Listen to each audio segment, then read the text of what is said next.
Inisiatif siapa untuk bertemu Jokowi?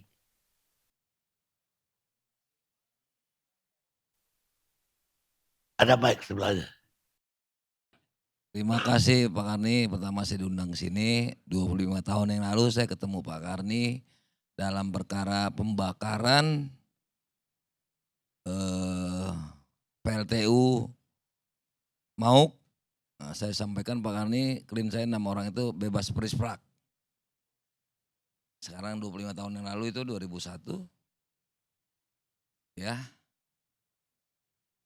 ya 25 tahun ya. Saya juga memahami suasana batin daripada masyarakat yang antusias, yang pro kepada aktivitas kami. Namun saya berada pada posisi yang salah. Walau saya tidak merasa bersalah. Itu saya sampaikan, Pak Karni. Namun untuk menjawab, saya sampaikan kepada penyidik. Lengkap surat tanggal 15 Desember 2025 yang memasukkan keberatan, nota keberatan terhadap status tersangka hanya saya dengan Bang Egy. Yang lain mempermasalahkan pasal ini tidak kena, pasal ini tidak kena. Saya juga bingung. Kok hukum pidana material duluan yang mereka sibukkan, bukan hukum acaranya, pidana formilnya. Saya selalu pidana formil dan saya satu-satunya yang membuat tentang berita acara pembelaan pada saat itu tentang peran serta masyarakat. Kebetulan saya tahu peran masyarakat itu. Semua undang-undang ada tentang peran masyarakat, tidak bisa dihukum. Itulah dalam BAP saya. Nah, kembali kepada pertanyaan semula oleh Pak Karni yang saya hormati. Itu inisiatif Bang Egy.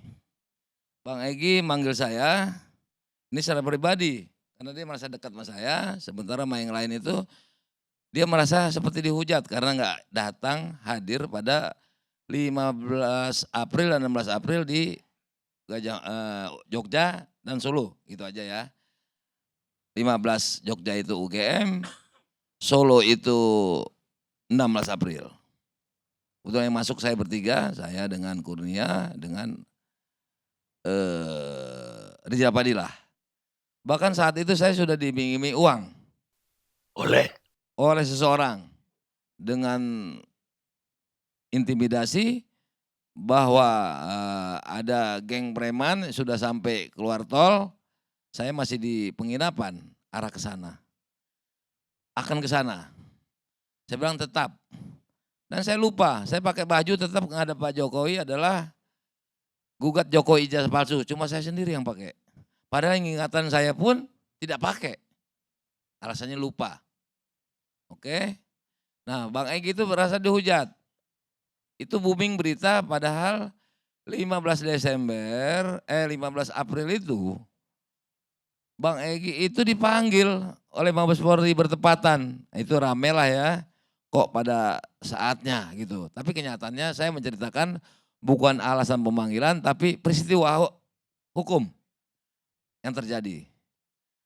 Nah sayangnya saya juga ikut menyesali karena saya termasuk memberikan konsultasi sampai ke Bogor saya datang. Bahwa ini Bang progress report untuk kita, laporan kita, pengaduan kita di Dumas. Abang tetap aja ikut ke Solo. Aku bilang gitu. Karena nggak datang satu kali nggak bakal gugur.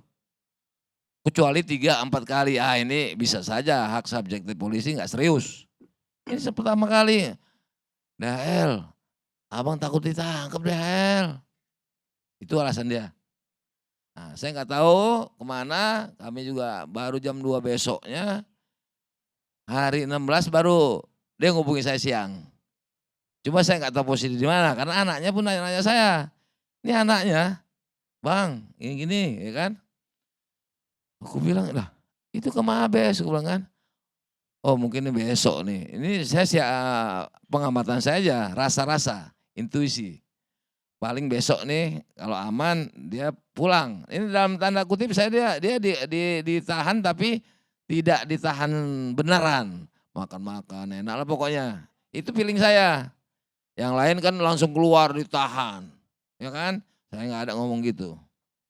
Udah ternyata disayangkan Bang Egy didapatkan informasi sama seseorang, bukan ke Mabes pun tidak, tapi kabarnya ke luar negeri. Saya juga belakangan itu dapatnya. Anaknya juga nanya, gitu loh. Nah, seperti itulah. Nah itu waktu pagi itu saya dengar gitu, saya langsung bikin Pak, waktu ada apa, rasa-rasa tekanan sama saya tolak tuh waktu ditawarin, "Bang ada uang untuk balik kanan, ini juga pasukan ada yang mau datang." Jadi aku langsung tulis Bang, itulah tulisan aku judulnya, Mata Dunia Menuju Solo, itu tulisan aku. Tapi isinya aku, apa namanya, tidak menantang. Kami datang bukan untuk ke Solo, bukan untuk apa ya aku bikin ya, kami datang ke Solo bukan untuk menantang, tapi silaturahmi. Dan itu geng, kan Bang Egy juga penasehat dari salah satunya. Dan itu rekan advokat saya semua, nggak mungkin, mungkin sama-sama mas silaturahmi sama kita, nggak mungkin lah bikin jelek tuan rumah. Aku mendinginkan itu dengan tulisan saya, nggak mungkin sahabat itu, sama-sama silaturahmi, positive thinking lah. Nah kembali lagi kepada tadi, jadi Bang Egy merasa dihujat, "Oh antar aku deh El." Oh gitu, ini pribadi nih, kalau sama orang aku nggak tahu dia ngomong apa. Sama aku begitu, makanya aku mau ngantar. Jadi gue bilang, "Terus apa lagi?" "Aku mau ngantarkan surat At-Toha, nasehat." Nah keluarlah syarat dari saya, ya. Nasihat Syarat dari saya lagi saya tambah. bukan nasihat. Oh nasihat itu surat At-Toha. Dan disampaikan bener nih ya, ujung cerita disampaikan semua, nggak bohong dia. Kepada Kepada Pak Jokowi, walaupun cuma terjemahannya, singkat-singkat. Jadi gue bilang lah ya, "Bang ada syarat Bang, apa? Jangan minta maaf, jangan publis media." Sampai-sampai Bang Egy sampai adalah anggota di Solo, "Demi Allah ya jangan dipublis ya, kalau enggak gue nggak jadi datang." Sampai di rumah pun begitu, "Jangan pegang handphone ya, jangan ada ya. Gue balik kanan nih, gue pulang nih. Demi Allah ya, demi Allah ya." Makanya pas malamnya sampai, nah Bang Egy di dalam rumah itu ya, kita ceritakan juga. Disampaikan itu surat. Pertama saya datang ke sini Pak Jokowi, saya nggak minta maaf, salah saya apa? Itu yang saya ingat aja ya. Salah saya apa? Saya kan advokat dan undang-undang LPSK saya nggak bisa, pasal 10 dia sebut tuh. Undang-undang nomor 31 tahun 2014 dibilang itu. Dan lain-lain, termasuk Pak Jokowi, kita sebagai manusia harus tahu diri dan tahu waktu. Batas waktulah ya. Artinya kekuasaan sementara, umur nanti juga semua orang ini. Terus cerita sakit. Nah, Pak Jokowi juga, "Pak Jokowi saya bukan melawan ke sini, Pak Jokowi itu kan orang hebat." Ah Bang Egy yang hebat, saya tuh 2002 udah dengar sama Bang Egy. Walaupun ada cerita 2022, saya dengarnya cuma 2002 karena saya masih orang kampung. Bang Egy udah tenar, gitu loh. Oke ya. Nah itu saya, giliran saya bilang 2 kali tuh, apa apa dari sisi hukum saya sama dengan Bang Egy. Begitu juga tanggal 16 April dulu, saya cuma singkat, waktu di kesempatan saya bilang, "Saya cukup Pak Jokowi 2 orang ini, kawan saya sama Kurnia sama itu, satu lagi tambahnya apa? Ibu sehat Pak?" Cuma Pak Jokowi nggak jawab. Cuma itu, sesingkat itulah saya ngomong. Cuma sebelum saya masuk rumah itu ada rumah singgah. Ah ini kebetulan saya ingat, saya nggak pernah sebut nih. Sekarang saya ingat karena ada Bu Eli. Bu Eli dia tuh kira-kira 20 menit masuk satu-satu. Kemudian saya masuk 20 menit nih. Antara 5 dengan 3 menit Bang Egy masuk. Baik Pak Jokowi nyambut. Saya aja disambut, pada Lubis kan pernah ke sini kan duduknya di situ juga tuh. Memang betul. Posisi Bu Elida setelah saya masuk di tengah ya, Bang Egy. Jadi hampir sama. Pak Jokowi ingat, nyebut nama saya juga. Pak Damai Lubis, gitu loh. Nah selanjutnya Bang Egy minta. Nah makanya saya nggak mau tahu, saya tidak paham apa 20 menit itu, bahasa basinya saya nggak tahu. Itu kan jelas tuh, ya kan. Masuknya pun kenapa nggak rame-rame alasannya, bukan itu juga. Karena kita tadi nggak mau dipublis. Mobil saya lihat tuh di pagar-pagar lah ya. Jadi nggak mau rame-rame gitu. Jadi dua-dua, itu trik aja ya kan. Nah, cuma 20 menit karena kan ngobrol dulu Bang Egy kan. Saya pun masih dengar kan. Saya juga agak keberatan saat itu, Bang. Ini nggak masalah, Bang. Gimana DHL? Itu kan kepercayaannya Pak Jokowi, gimana kita mencegah itu. Karena saya baru jumpa orang tuh, dua tuh, baru malam itu. Saya pikir cuma Pak Jokowi, ajudan gitu ya. Nah, seperti itu, saya rasa sementara mungkin itu Bang, udah terjawab bahwa inisiatif Bang Egy.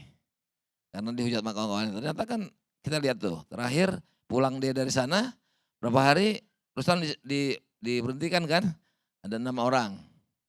Nah saya memang tahu itu sudah mulai ini. Bahkan Pak Karni, saya belum jadi tersangka, saya mau cabut itu. 2 orang yang saya sampaikan. Siapa itu? Rija Padilla sama seorang tokoh. Rija Padilla yang jawab, jangan Bang, nanti nama Abang jelek. Mau cabut apa? Saya mau cabut, laporan saya kan ada. Saya belum jadi tersangka. Ini demi Allah nih, boleh tanya Rija Padilla. Jangan Bang, karena saya nengok pecah ini. Ini gak karuan ini, ada sisi appears. Banci muncul, banci tampil. Gak benar ini, bahaya kawan-kawan saya nih. Kurnia ini, pokoknya yang saya anggap kawan lah. Ada yang memisahkan diri, grupnya jadi apa. Padahal kalau aku penyidik pun aku pecah ini. Mencahkan diri sendiri. Ini gak beres nih. Ini demi Allah nih, tanya Rijal nanti. Saya mau cabut. Apapun alasannya, mau diterima enggak, pokoknya aku mau nyabut. Ini membayangkan kawan-kawan nih dalam aku tengok nih cara-caranya nih. Iya kan? Nah ternyata aku nggak jadi. Aku tersangka, aku bela diri. Dan hanya aku sama Bang Egy yang keberatannya itu. Sistemnya juga ribut-ribut di TV, dalam hati aku kalau aku jadi penyidik aku nonton nih. Aku tahu batas ilmu orang-orang ini nih. Nah, batas ilmunya, kemauannya aku tengok nih kalau aku jadi penyidik. Ya kan? Ngomongin pasal. Karena aku ada di stasiun yang lain kan. Kalau aku penyidik, aku bilang gitu. Kalian bantahlah nanti itu di pengadilan. Berarti kan naik perkara. Kan pidana itu ada 2, pidana formil, material. Material yang diributkan. Aku nulis, aku japri, gak ada yang mau dengar. Peran serta masyarakat gak ada yang dengar, baru Petrus Valentinus tuh, aku tengok baru kemarin, ini peran masyarakat gini. Karena kami memang suka japri, aku suka japri, mungkin dia ada masukan sama dia. Dan aku tanya, mana sih Kurnia? Terus tulisan pengacara kau, aku mau ambil ilmunya. Gak ada Bang, cuma dari HL. Aku memang pengen nyumbang ilmu. Itulah yang aku bisa sumbang ilmu. Mau dibaca tidak, gak ada urusan. Dan umum ini ya. Makanya saya sebut kadang-kadang tulisan saya pakar peran serta masyarakat. Saya mau ngaku pakar pidana, saya bukan pakar pidana, saya rasa banyak yang pandai. Bukan dokter pula lagi aku kan. Peran serta masyarakat aja lah, itu memang ilmu yang jarang disukai orang karena enggak komersil. Tapi itu perlindungan kepada aktivis. Ya saya rasa cukup segitu Pak Karni. Tadi udah diceritain. Pertemuan itu inisiatif Egy. Tapi kadang-kadang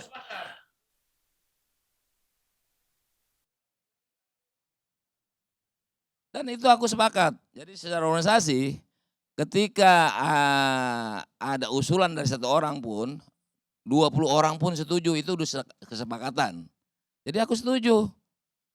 Aku antar itu terbukti, ya kan? Dan semua disampaikan sama Bang Egy. Bahkan banyak yang saya lupa, saya ingat, oh iya dia ngomong begini. Gitu loh.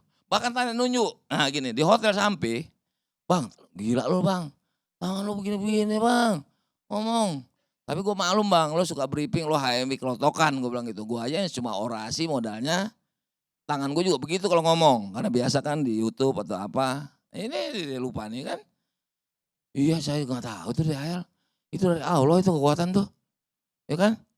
Nah, tapi gua khawatir nih DHL nih. Rasa nggak enak. Udahlah saya bilang. Besok pulang nih. Udah beli tiket. Ya kan? Aku mau ngerokok bang. Ya, oke bang ya, gue mau ngerokok ke belakang bang, ke bawah bang. Aku ngerokok bawah, ngopi. Terima aku WA dari Bang Egy sama anak aku. Gue baca 2 tuh, yang lain banyak. Baca, muncul Egy Sujana dan Damai Hari Lubis kunjungi Jokowi. Itu judul hampir semuanya. Tendensi itu kan langsung nama. Waktu aku masuk lagi tuh naik, Bang Egy udah koyok sini 5. Ini kayaknya nih, apa sini? Pokoknya 5 koyoknya. Tadi nggak ada koyok, langsung ajak pulang. DHL, itu mereka udah demi Allah loh. Pasti kena ajab DHL mereka. Lihat aja nggak mungkin nggak kena. Itulah bilang dia.